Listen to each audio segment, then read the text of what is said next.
រឿងចៅអាចសេះមានបុរសម្នាក់ឈ្មោះមិនប្រកបតែគេហៅថាចៅអាចសេះព្រោះនៅជាមួយខ្ញុំសិទ្ធិគេឲ្យឃ្វាសេះប្រហែលជា50សេះឲ្យទៅសង់ខ្ទមនៅបៀតមាត់ទន្លេប៉ុន្តែបុរសនោះជាប់រំលឹកគុណព្រះពុទ្ធបើឃ្វាសេះក្តីឬធ្វើការអ្វីក្តីជាប់ទន្ទិញថាសម្មាសម្ពុទ្ធោអញទៅដេញសេះសម្មាសម្ពុទ្ធោអញទៅលើកអាចសេះធ្វើការអ្វីមួយក៏ទន្ទិញជាប់ដរាបទៅឯអាចសេះនោះទៀតមិនលើកចោលទេច្រកការងទុកជាច្រើនមានថ្ងៃមួយសំពៅ500បើកមកពីស្រុកចិននាំទំនិញមកលក់បុរសនោះក៏ស្រែកហៅថាឲ្យចូលមកនេះសិនសំពៅក៏ចូលមកក៏សួរថាអ្នករកគ្នាបើសំពៅមកពីណានាយសំពៅក៏ថាមកពីស្រុកចិនបុរសនោះក៏ថាអ្នកឯងស្គាល់ស្ដេចស្រុកចិនទេនាយសំពៅឆ្លើយថាស្គាល់ព្រោះខ្ញុំនៅជិតព្រះរាជវាំងបុរសនោះថាស្ដេចក្រុងចិននោះក្លើអញហើយជាមិត្តសម្លាញ់ពីថ្ងៃមុនរៀងមកបើអ្នកឯងត្រឡប់ទៅស្រុកចិនវិញចូលមកអញផ្ញើរបស់ទៅក្លើអញផងនាយសំពៅទាំងអស់ឆ្លើយថាបាទនាំគ្នាចេញសំពៅទៅលក់ដូរប្រហែល15ថ្ងៃនាយសំពៅត្រឡប់មកវិញចូលទៅរកបុរសនោះហើយសួរថាអ្នកឯងបានអ្វីផ្ញើទៅយកមកខ្ញុំទៅឥឡូវហើយបុរសនោះថាខ្វះអីរបស់ខ្ញុំរៀបដាក់ក្នុងការ៉ុងបំរុងផ្ញើទៅនាយសំពៅក៏ប្រើជើងឈ្នួលឲ្យជញ្ជូនដាក់សំពៅប្រហែល400ការ៉ុងសុទ្ធតែការ៉ុងអាចសេះហើយក៏លាបុរសនោះចេញសំពៅទៅស្រុកចិនដល់ទៅដំណាក់ផែស្ដេចស្រុកចិនហើយក៏បោះយុទ្ធការឡើងទៅទូលស្ដេចស្រុកចិនថាមានខ្លាស្ដេចផ្ញើរបស់ពីស្រុកខ្មែរនោះក៏មានបន្ទូលឲ្យទៅជញ្ជូនការ៉ុងអាចសេះនោះដាក់កោមុខព្រះលានស្ដេចចាត់ឲ្យស្រាយមាត់ការ៉ុងចាក់មើលរបស់អ្វីខ្លះដល់ស្រាយចាក់ចេញទៅឃើញសុទ្ធតែដុំមាសគ្រប់ការ៉ុងស្ដេចក៏មានព្រះទ័យត្រេកអរណាស់រកទីបំផុតគ្មានក៏ទ្រង់គិតក្នុងព្រះចិន្តាថានឹងបានអ្វីផ្ញើទៅគេវិញមានតែព្រះរាជបុត្រីមួយព្រះជន្ម18ឆ្នាំ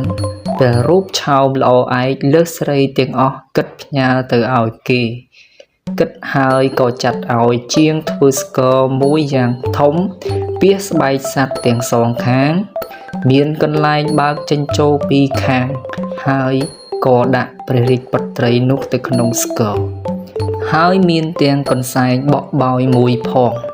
ហើយចាត់បំរើបើកសំពៅនាំឲ្យទៅចៅអាចសេះដល់ទីកន្លែងបរោះនោះហើយក៏ស្រែកហៅថាស្ដេចក្រុងចិនខ្លាផ្ញើស្គរមកឲ្យអ្នកមួយផងឲ្យវាយលេងបរោះនោះឮហើយក៏អរណាស់អ្នកបម្រើក៏យកស្គរទៅចងក្នុងរោងសេះនោះបរោះនោះក៏ចេះតែវាយលេងថាខ្លាអញស្រឡាញ់អញផ្ញើឲ្យអញវាយលេង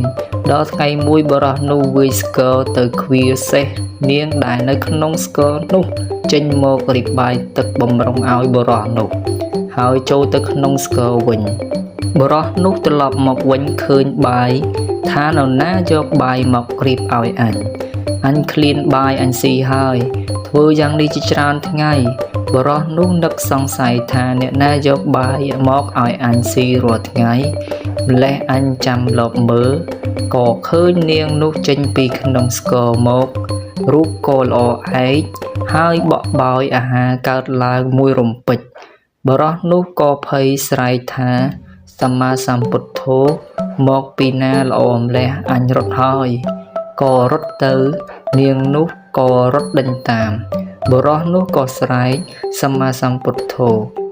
កុំចាប់អញអាណិតអញលែងអញទៅនាងថាខ្ញុំមិនលែងទេអ្នកឯងជាប្តីខ្ញុំហើយឪពុកខ្ញុំឲ្យមកធ្វើជាប្រពន្ធអ្នកឯងផ្ញើមាសប្រាក់ទៅឪពុកខ្ញុំច្រើនណាស់ប្រកែកថាទេខ្ញុំមិនយកទេ ក៏នាងនោះនិយាយលងលោមច្រើនដងក៏ស្ងៀមនាងក៏ដឹកដៃបុរសនោះមករោងសេះវិញក្នុងវេលាយប់នោះនាងអធិដ្ឋានកន្សែងបក់បោយហើយបក់ទៅកើតជាប្រាសាទវាងរឿមានមនុស្សកឹកកងរំពងក្នុងព្រះរាជវាំងបរោះចៅអច្សេះហើយនឹងនាងនោះក៏នៅលើប្រាសាទមានមនុស្សជាច្រើនឆ្វេងស្ដាំអ្នកស្រុកទាំងពូឃើញហើយភ្ញាក់ផ្អើលគ្រប់គ្នាក៏រត់ទៅប្រាប់សេដ្ឋីជាចៅវាយបរោះនោះថាមានកើតប្រាសាទវាងរឿត្រង់ខ្ទមចៅអច្សេះនោះច្រើនណាស់សេដ្ឋីសង្ស័យរត់ទៅមើលឃើញហើយក៏ភិតភ័យរត់ទៅទូលស្ដេចក្នុងនគរនោះតាមរឿងស្ដេចជ្រាបហើយក៏ចាត់បំរើឲ្យទៅពិនិត្យមើលឃើញពិតដូច្នេះមែនស្ដេចក៏មានព្រះទ័យទមនុស្សជាខ្លាំងថាឈ្មោះណាហ៊ានមកកសាងប្រាសាទវាងរឿក្នុងនគរអញមានតែអញហើយជាស្ដេចក្នុងនគរនេះក៏ចាត់ឲ្យនាម៉ឺនសពមុខមន្ត្រីមកគោលក៏មានបន្ទួចាត់ឲ្យរៀបព្រែពួរលើកទៅចាប់ចោលកំណាចវាមកពីណាស្ដេចក៏យាងទៅជាមួយផងវេលានោះមានបំរើទៅប្រាប់ចៅអច្សេះហើយនឹងនាងជាប្រពន្ធឯចៅអច្សេះបានឮហើយក៏មានសេចក្តីភិតភ័យណាស់ឯនាងបានប្រាប់ប្តីថាកុំឲ្យភ័យទុកឲ្យខ្ញុំច្បាំងនឹងស្ដេចនេះនាងក៏រៀបខ្លួនចេញទៅហើយអធិដ្ឋានកន្សែងបក់បោយបក់ស្ដេចនេះឲ្យខ្ចាត់ចេញពីនគរនេះចេញ